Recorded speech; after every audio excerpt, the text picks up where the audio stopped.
Queridas amigas y amigos, ante todo la felicitación a los condecorados desde la admiración, el respeto y el cariño. Muchas veces en los últimos tiempos he pensado quién me iba a decir a mí que tal o más cual cuestión me iba a tocar, pues casi todas me han tocado y de qué manera. Esta es una de las más desafiantes sin dudas, pensar, escribir y pronunciar unas palabras en recordación de aquellas trascendentales y polémicas 60 años después. Confieso que siempre me ha llamado la atención que al abordar aquel momento solo reparemos en el discurso del comandante en jefe y de forma fragmentada, cuando de aquella reunión debió y debe decirse más, publicarse más, quizás todo lo que aún pueda ser rescatado, como pedía Roberto Fernández Retamar 40 años después, porque es preciso entender las motivaciones de aquellas palabras que, como ha dicho Jorge Fornet, fueron quizás la primera estocada al sectarismo presente entonces. Hace unos días, preparando las ideas que quiero compartirles hoy, me fui a la cama después de releer lo que dijo Fidel hace 60 años y otros textos escritos por algunos de ustedes y por otros intelectuales, hoy ausentes solo físicamente, en ocasión de sucesivos aniversarios de aquel histórico diálogo. Confieso que me entusiasmé ante la proximidad de este encuentro por la confirmación de la vigencia de esas palabras. Bajo esas emociones, escribí el esbozo de lo que hoy voy a expresarles ahora. Hace 60 años, en diálogo real y honesto con la intelectualidad artística y literaria, el muy joven líder revolucionario Fidel Castro planteaba las bases fundacionales de lo que a lo largo de estos años ha ido conformando la política cultural de la Revolución Cubana. Quien dice aquellas palabras es un hombre que aún no ha cumplido los 35 años y ya es aclamado como un héroe en Cuba y en gran parte del mundo, pero no viene a imponer el peso de su heroísmo, ni siquiera el encanto de su fascinante personalidad. Todavía hoy impresiona su humildad para reconocer que nosotros estamos aprendiendo. Nosotros hemos venido aquí a aprender. Esa parte de su discurso es una lección de ética y de solidez cultural, de respeto al otro. Es una prueba de cómo funciona el diálogo verdadero, con el oído atento a las voces inconformes o disonantes y la palabra dispuesta a responder, pero no para vencer, sino para aprender, aceptar, convencer, sin prepotencia y sin soberbias estériles. No impone, razona. Es un dirigente abierto a una discusión que los propios intelectuales y artistas no habían logrado resolver entre sí.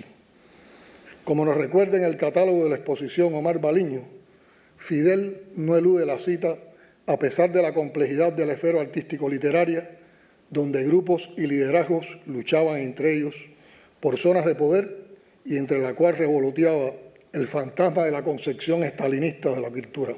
Fin de la cita. Recuerda haberle escuchado a Eusebio alguna vez, tras las emociones vividas en un día de celebraciones patrias, que Fidel había condenado a Cuba, en el sentido más cariñoso del término, a tener siempre una guía intelectual. Entiendo que hablaba de la intelectualidad en su acepción más amplia y diversa y no reducida a la artística literaria. Pero no hay dudas que pensaba en aquella reunión primera donde el jefe guerrillero, el líder político, el estratega de todas las horas, se revela de manera sencilla pero firme ante artistas e intelectuales de reconocida obra como el intelectual indiscutido que siempre fue. Por eso se detiene la libertad formal en el nexo artista-revolución hasta llegar a la necesidad de tener en cuenta también a los que honestamente se declaraban no revolucionarios en aquel momento. En aquellas palabras fundadoras que han sido referente de cada acción cultural durante todos estos años y de las que a menudo solo se ha extraído una frase, yo advierto dos líneas fundamentales que confluyen en un mismo fin. Primero aparece claramente la convocatoria a todos los creadores a llevar el arte al pueblo y a la vez la afirmación de que la revolución garantizaría la mayor libertad de creación. A mi modo de ver, al referirse con claridad a la más amplia libertad formal, distinguiéndola de la siempre compleja y más sutil libertad de contenido, se está abordando abierta y honestamente, sin cortapisas, el desafío que tienen ante sí las nuevas instituciones culturales frente al hecho artístico dentro de la revolución.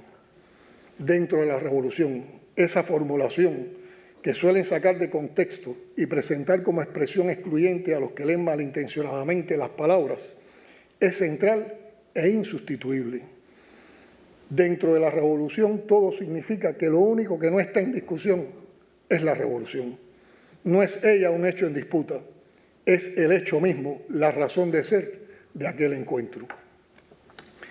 Se ha dicho muchas veces, y de mejor manera seguramente, pero nadie puede negar que la Revolución cubana es el hecho cultural multidimensional total, el que despertará a una nación entera al conocimiento y reconocimiento de sí misma, el que abrirá las compuertas de la poderosa creatividad del ser nacional donde quiera que habite, el que nos dará nuevo rostro y alma nueva, para hablar de tú a tú y sin minusvalías con el resto del mundo, ya no solo desde las voces y las obras de la vanguardia artística e intelectual que siempre existió pero en minoría, sino desde la masa pujante y generosa que aparecería hasta debajo de las piedras de las lomas a partir de ese otro hecho cultural indispensable que se deriva de la revolución y solo de ella, que es la alfabetización. Basta con mirarlos a ustedes y admirar sus obras, con recorrer las salas de Bellas Artes, el Ballet Nacional, el cine cubano, el teatro, la literatura, la música. ¿De dónde salieron los nombres que no puedo citar porque la lista sería muy larga, de tanto talento que nos enorgullece hoy? El patrimonio cultural que la revolución encuentra, magnífico por su originalidad y trascendencia, pero excepcional y disperso por la falta de respaldo institucional hasta 1959, se multiplicó 1000 veces como consecuencia de una voluntad política que siempre ha tenido a la educación y a la cultura como centro de su acción transformadora. Sin la revolución, la deslumbrante cultura cubana de nuestra época no sería. Ni siquiera existiría esa parte de la cultura cubana cuyos creadores un día rompieron con la revolución por disímiles causas, pero han aportado al patrimonio de la nación obras inseparables del curso revolucionario de nuestra historia. Creo sinceramente, gracias a varias relecturas y análisis de palabras en los últimos años, que la intelectualidad cubana derrotó la idea reduccionista que pretendían imponer los adversarios de la revolución, encerrando en debates estériles una frase, mientras se desconocía la evolución de esas propias palabras en los hechos, la transformación cultural profunda que se había iniciado con el triunfo mismo de 1959 y se desataría después cada vez con mayor fuerza y alcance. Pero sería un error confinar las llamadas palabras a los intelectuales a un momento único, a aquel instante de junio de 1961, retador y trascendente como todo nacimiento, en el que confrontan certezas y dudas los intelectuales y artistas y el líder intelectual también de un proceso absolutamente nuevo que deslumbra y asusta según quienes lo miren. La reunión de la Biblioteca Nacional tuvo una continuidad en el tiempo que llega a nuestros días. Este acto es parte de ese proceso.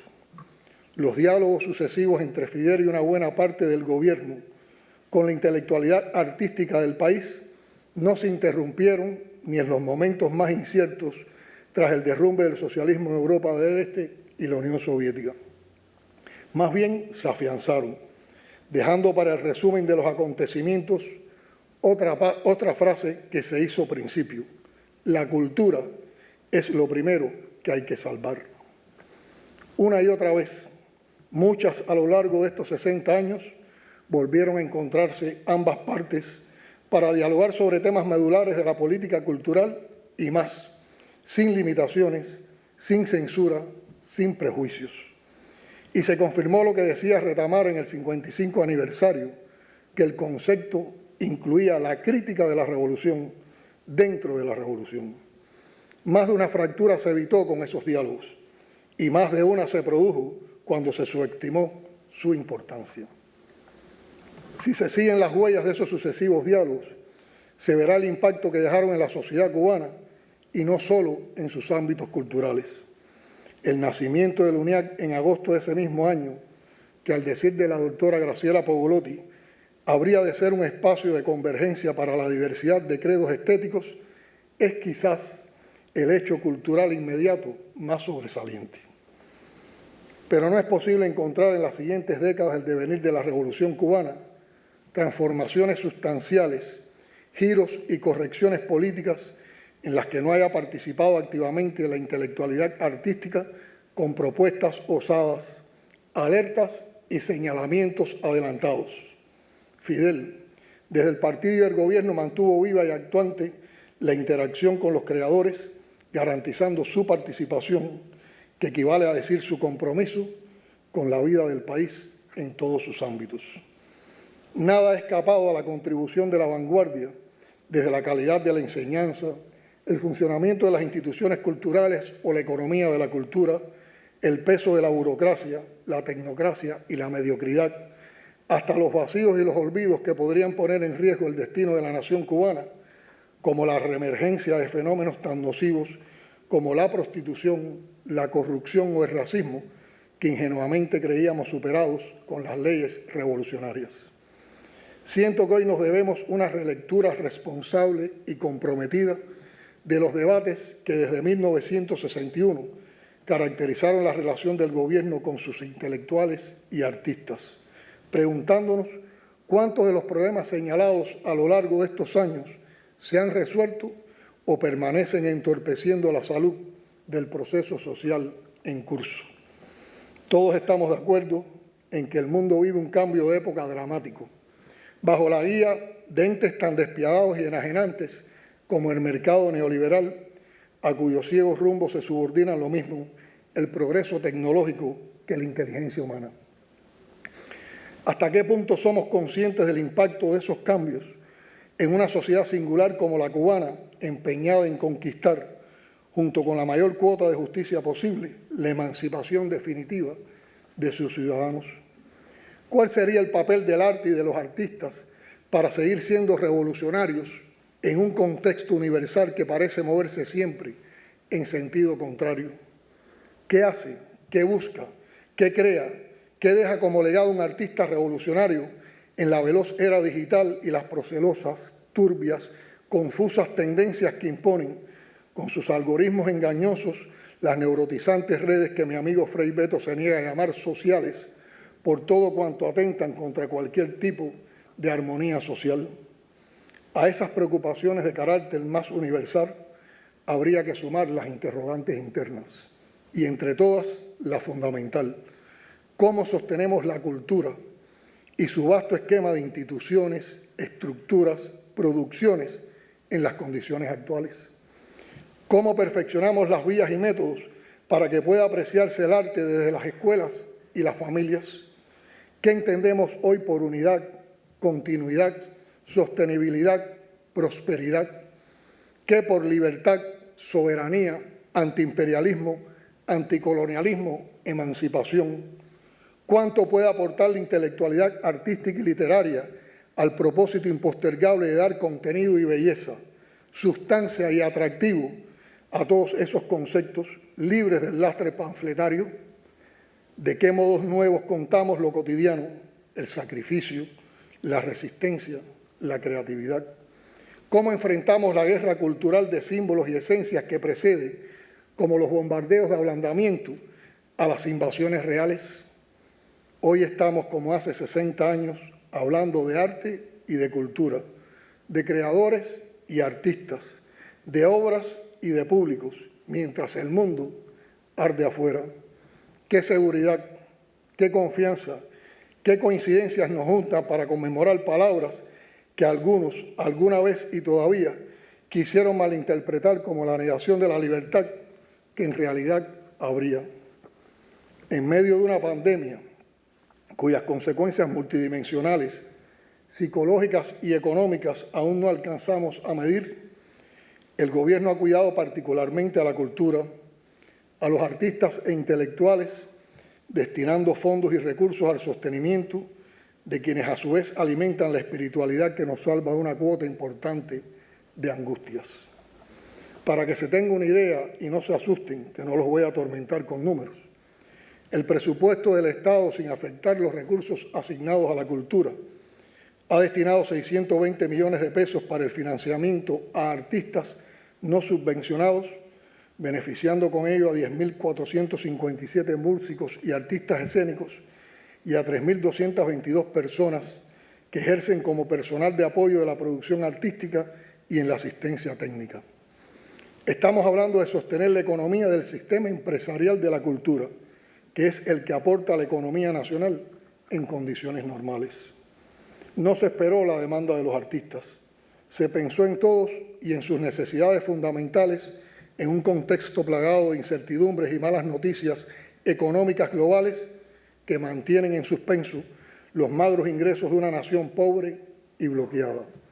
No traigo esos números aquí para que conste un apoyo que nos sentimos en el deber de dar y nos entusiasma poder dar. De algún modo estamos rindiendo cuentas. Con el cuerpo herido de dolencias y escaseces, Cuba no olvidó a sus artistas.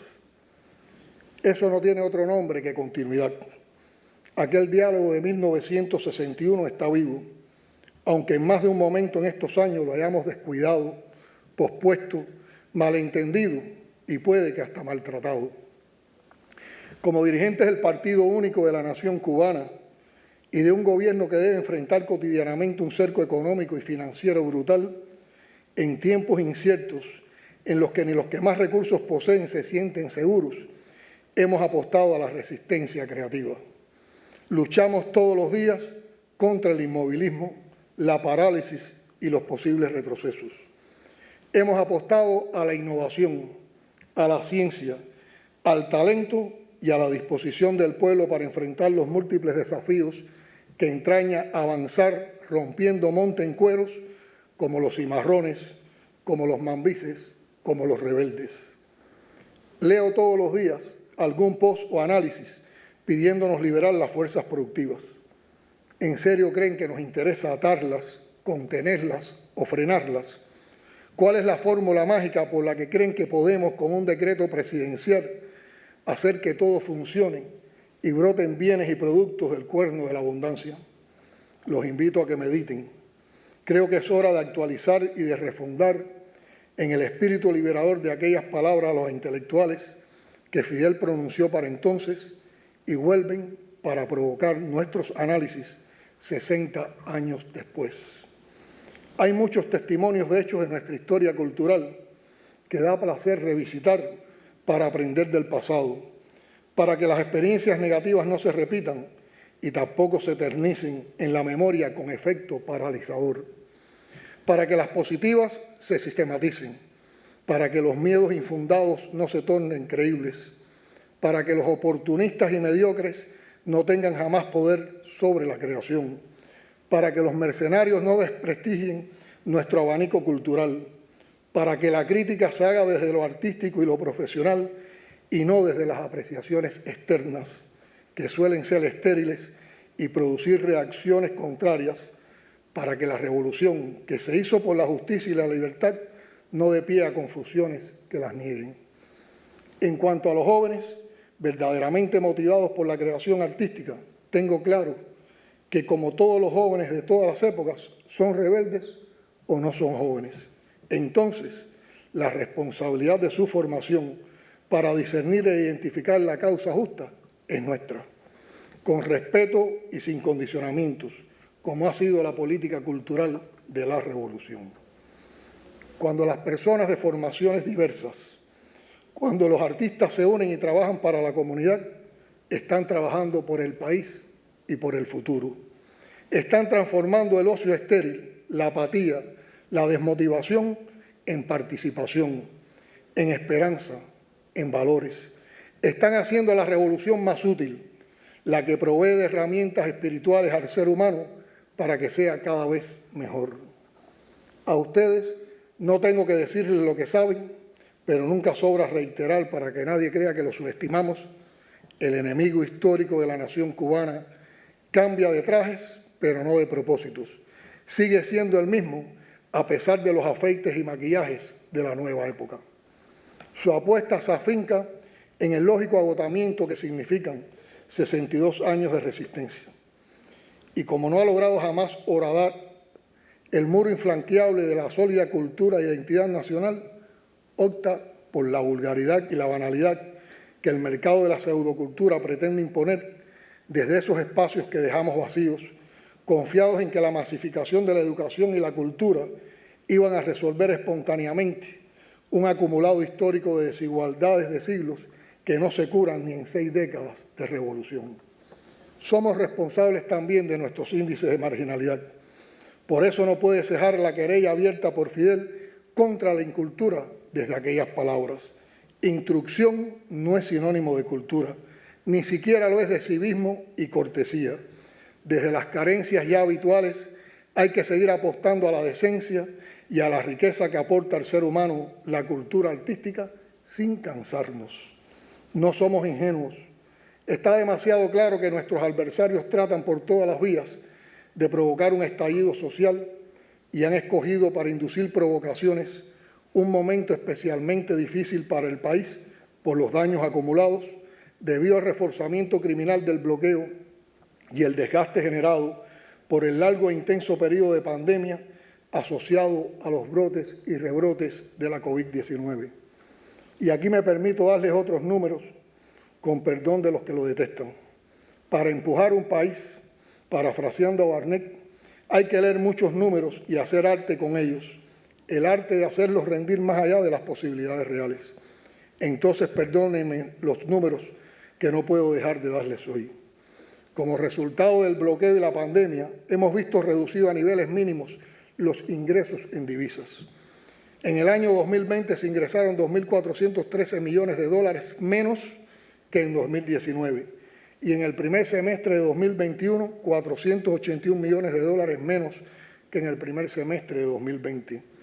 En lo que va de este año se han importado 655 millones de dólares en alimentos que no alcanzan para satisfacer la demanda.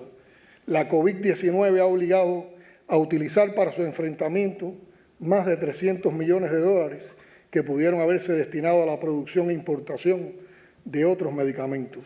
Tan solo en 2021, el presupuesto del Estado ha asumido más de 4.300 millones de pesos para el enfrentamiento a la pandemia. De ellos, 596 millones de pesos en garantías salariales, 574 millones en salarios, 1.181 millones de pesos en medicamentos y 246 millones de pesos en alimentos. Ustedes y yo sabemos que a los adversarios más frontales de la Revolución Cubana y a sus asalariados que se victimizan mientras atacan todo cuanto intentamos hacer, a ninguno de ellos le importa la salud del pueblo ni la alimentación del pueblo, como no les importa el diálogo con nadie ni entre nadie. Derrocar a la revolución sigue siendo el gran objetivo. Se han empeñado en deslegitimar nuestra soberanía y devolvernos a los tiempos de vergonzosa subordinación imperial cuando los embajadores norteamericanos dictaban las agendas del gobierno nacional y hasta nos contaban a su manera la historia de Cuba. Preservar, bajo el peor de los ataques, la independencia y la soberanía nacional seguirá siendo la primera prioridad para quien se sienta revolucionario y patriota, aunque esas palabras en ciertos círculos se consideran obsoletas. Obsoleta es la dependencia, obsoleta es la humillación al poderoso. De todas las libertades, la más preciada es la que nos libera a todos los que compartimos un sentimiento, la que nos inflama de orgullo ante el triunfo de un compatriota, la bandera que se iza y el himno que se entona. No vamos a regalar la revolución ni sus espacios. Debemos y podemos gestionarlos mejor, aprendiendo más de todos y de todos. Mientras mayor calificación y experticia tengan las personas que lideran los espacios culturales, se apreciarán las obras con mayor rigor y justicia. Creemos firmemente que la obra de arte tiene no solo el derecho, sino la misión de ser provocadora, arriesgada, desafiante, cuestionadora, también enaltecedora y emancipadora. Someterla a la censura subjetiva y cobarde es un acto de lesa cultura. La libertad de expresión en la revolución sigue teniendo como límite el derecho de la revolución a existir. Tengo muchas más preocupaciones y sobre todo ideas y demandas que compartirles, pero no en un discurso conmemorativo, sino en el diálogo vivo que no ha cesado ni cesará. No solo mantenemos reuniones periódicas con un grupo de ustedes para dar seguimiento al Congreso de la UNIAC. Semanalmente, en espacios diferentes, compartimos ideas y proyectos con prestigiosos intelectuales y artistas, a los que agradezco valiosos aportes al análisis de algunos de los temas más complejos y desafiantes de la realidad actual en el empeño de construir consensos y articular acciones. Nuestra generación es depositaria de un legado y se debe al pueblo que optó por el socialismo como destino definitivo.